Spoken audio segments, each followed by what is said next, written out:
Good morning everybody, and I hope your week is going well so far. Today we released the half-year results ending December for CQR. And I wanted to share with you the achievements and also provide an update on the performance of our wholesale funds.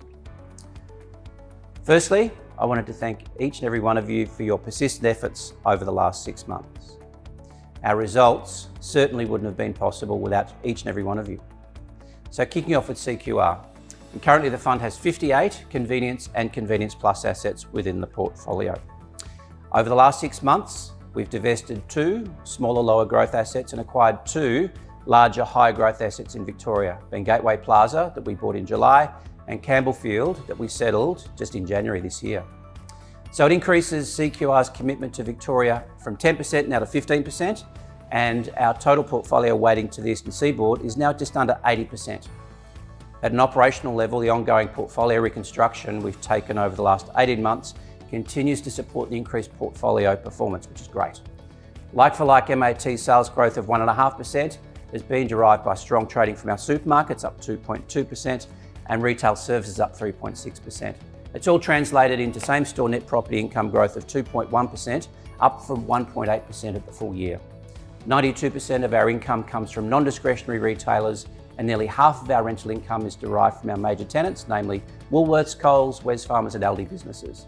With the demerger of Coles from Wesfarmers last year, Coles is now our second largest tenant across the portfolio.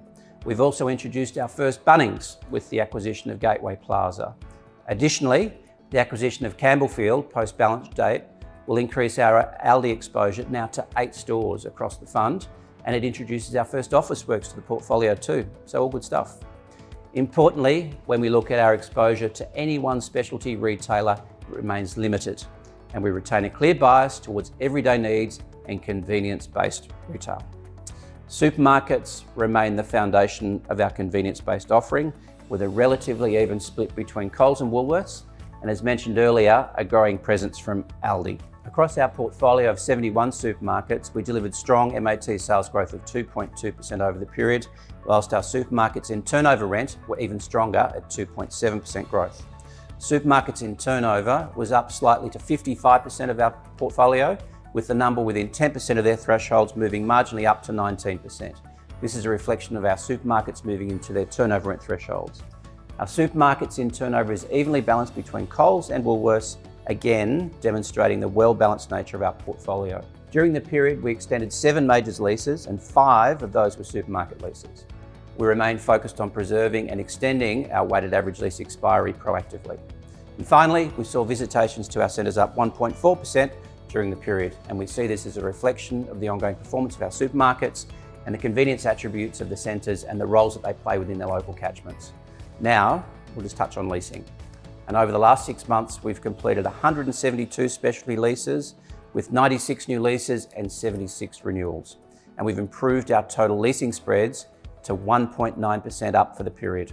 And this is up from 1.3% at the full year at June. It's largely driven by both new and renewing leases, with positive leasing spreads of 0.91% for new leases in line with the full year, and up to 2.4% for renewals, which is up from 1.5% at June. Incentives for new leases remain stable at around 11 months, and we continue with our policy to not incentivise on renewals. Our portfolio tenant retention rate is really strong at 86%. Sales productivity improved, and our specialty occupancy costs remain steady at 10.7%. And importantly for our tenant customers, these occupancy costs are sustainable and attractive because we have high productivity in our centres. Now that's it for CQR, and as you can see, we've posted positive performance for the half year to December, and I want to thank you for all the work that you've done. And if we can continue that sustained growth over the next 12 months, that would be fantastic. Now looking at our wholesale unlisted funds, and it's been another active period over the last 6 months to December. The wholesale division added $300 million of assets under management, including a nearly 50% share in Salamander Bay alongside CQR, and also adding to the Gateway Plaza purchase in Victoria.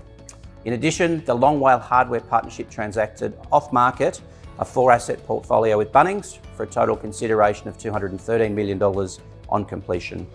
This portfolio acquisition increases the fund's exposure to Bunnings asset under management to 26, representing over $1.2 billion in value. Across the wholesale retail partnerships, pleasingly, all of the shopping centre funds exceeded the MSCI IPD retail average for the 12 months, with total returns to December as released, with all of the funds sitting in the top 5 of their total peer group. CPRF topped the list of wholesale retail funds, beating the retail average by a significant 460 basis points.